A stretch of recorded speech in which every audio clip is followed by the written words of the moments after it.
So welcome to you all. The idea of today is just to teach you some very quick self-calming techniques. These are based in a combination of kind of neurophysiology and neuroscience. And some of them are drawn from synaptic change work, which is basically reorganizing neural connections, which can happen in a split second. There's a mix between those split second changes and then habituation.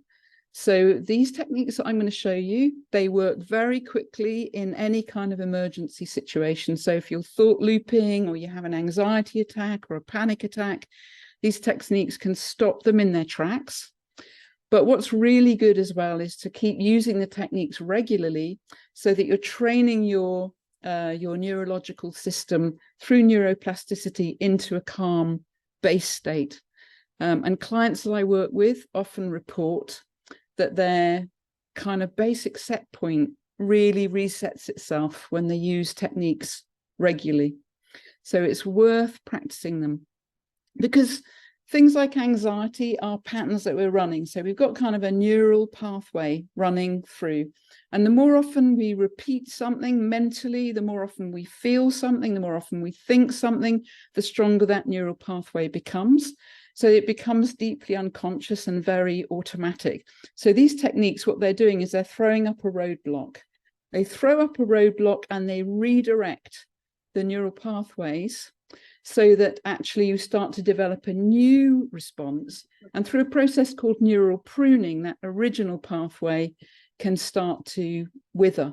So it's a bit like if we were cutting a new path through a forest. Initially, we might have to cut quite hard to get through. And then the more people that use the path becomes more and more steady. And then the old path, if it's not used, starts to get grown over. Well, it's very, very similar in the brain. You guys want to try it with me? Okay, so just think of something that makes you even vaguely anxious, maybe, and kind of number 3 out of 10, nothing too dramatic, nothing too awful. Just connect in with that. And then breathe in. Top up, breathe out.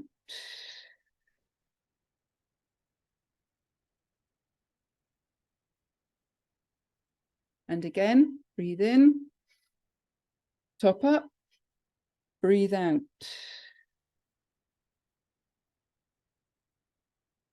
One more time, breathe in, top up, breathe out.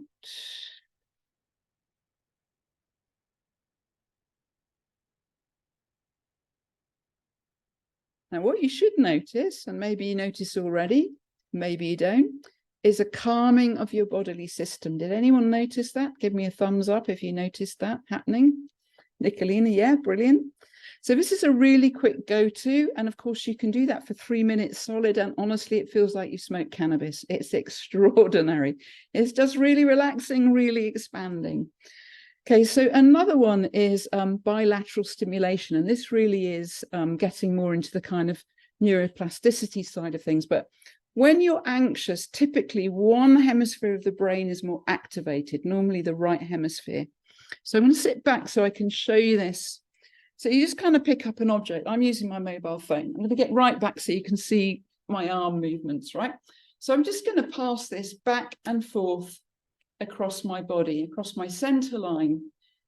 And I just keep doing this for maybe 2 minutes, just passing it backwards and forth.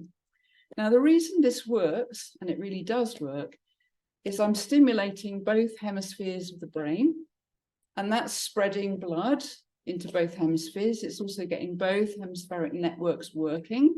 It's moving across the corpus callosum, and it's evening out the response of the brain. And if you do that for like 2 minutes when you're feeling anxious, again, what you'll notice, and you really will notice it, is that your body comes down into this calming state as the brain starts to even out. So that activation of the right hemisphere is being set against the balancing out. So you're spreading the blood, you're spreading the neural activity, and the whole system calms down. Now, I'm going to teach you my favorite one now. This one's peripheral expansion. There was a spiritual teacher, he's quite famous, Carlos Castaneda. I don't know if any of you know of Carlos Castaneda, but he called this technique stopping the world.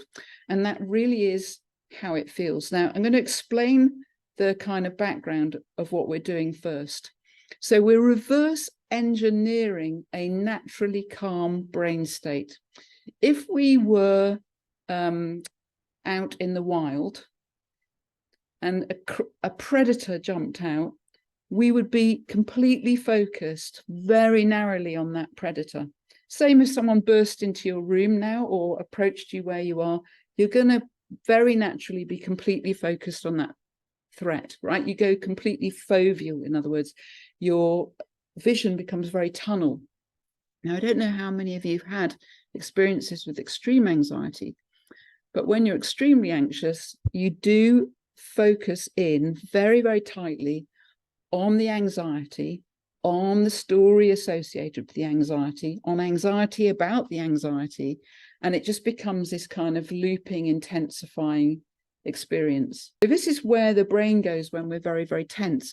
So by opening our peripheral field, and I'll guide you through it in a moment, we're reverse engineering a state of very natural calm, because when you're calm, you're very relaxed, you're very open, and the brain is able to take in everything in your environment. Okay? So what I'm going to do is I'm going to guide you through it. So if I'm your point of focus, and I'm going to focus on darling Frances there, because she's right in the middle of my screen. All right, Frances, are you happy for me to do that? I'm going to focus on you. You will focus on me. So I'm your point of focus, and what I'm going to invite you to do is just gaze at me and then loosen your focus slightly and become aware of the space around me initially. And now open your focus even a little bit further to become aware of the space around you. And just keep opening your peripheral field while keeping your eyes still on me, until you become aware of the furthest extent that you can either side of you. So if you're in a room, it might be the walls on either side of the room. If you're outside, it might be the furthest point of which you're aware. And then imagine opening it even further. So it's almost as if you can see behind you, even though you know you can't, but it's almost as if you could. And just hold that open state. Now, what you might notice is that the body starts to calm down, but so does the mind. There's a kind of shutting up effect. In fact, one of my favorite hypnotists calls this shift out and shut up. And you can do it anywhere and still be expansively peripheral. I can do it walking down the street. I could just choose a point of focus ahead of me or on the head of the person in front of me. And I can do this anytime. And one of my favorite teachers says, get into it and then live there. So you can actually live in this state. You can actually do driving in this state. You can do pretty much anything in this state. And it's such a resourceful state to be in, because your whole system's calm, the mind is quiet, and you're open to whatever's there. And it's very similar, actually, experientially, to mindful meditative states of simply being present. So this is why it's one of my favorite go-tos. So I'm glad everyone could feel that one. It's a great one to practice. It's a great one to inhabit. So now I'll teach you the faster EFT one. And this involves tapping on acupressure points. Now, I was very skeptical about this one when I first started off. I kind of thought it sounded a bit woo, but it's actually quite effective. So I'm going to invite you again just to tune into something that you'd like not to feel. Just it, not too intense, not your major life crisis, just something around 3 or 4 on the scale of discomfort. Okay. Now I'm going to teach you a version that a guy called Mike Mandel teaches, because he hits the anxiety spot directly to start with. The Chinese medicine says that the top of the head's the anxiety point. So you're basically tapping on the top of your skull, and you're kind of saying to yourself, let this go, just release it. Okay, release it, let it go. All right. And then the next point is here on the eyebrow, or to the left or right of the eyebrow. Let it go. Release it. Let it go. And now you're tapping on the outside of the eye. Release it. Let it go. And now under the eye. Release it. Let it go now. And now here on the kind of breastbone, release it. Let it go.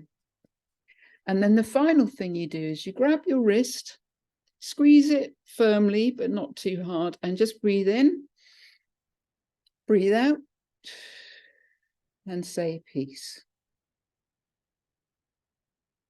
Now, has your number gone down? Yeah, it's gone down. So say it goes down, say you were quite activated and you did that. Say it was about an 8 and you did that, and you got it down to a 5. You would then start again and get it down to a 3, and start again and get it down to a 0. Okay, you want to zero it out if you can. Apparently, if you do it and you find that it's not working the way that you want it to, sometimes you'll find that something else is kind of coming up and you tap on that. Sometimes you just need to drink water because you're inadequately hydrated to do it. For some reason, that makes a difference. I'm not quite sure why. And the other is sometimes if you move your physical location, you can find that you can do it more effectively, because there is some suggestion that electromagnetic energy can interfere with the process. Another instant change for any state is to change your physiology. So one thing you can do if you're feeling a bit crap is to stand up and look up and move your eyes backwards and forwards. You're getting the bilateral stimulation, but you're up in the visual field, and going into the visual takes you out of the body, out of the feeling system. So if you go into the visual cortex and move your eyes backwards and forwards, it takes you away from the kinesthetic sensation that you're feeling, and you can change your posture and breathe, and that will give you a very, very quick state shift.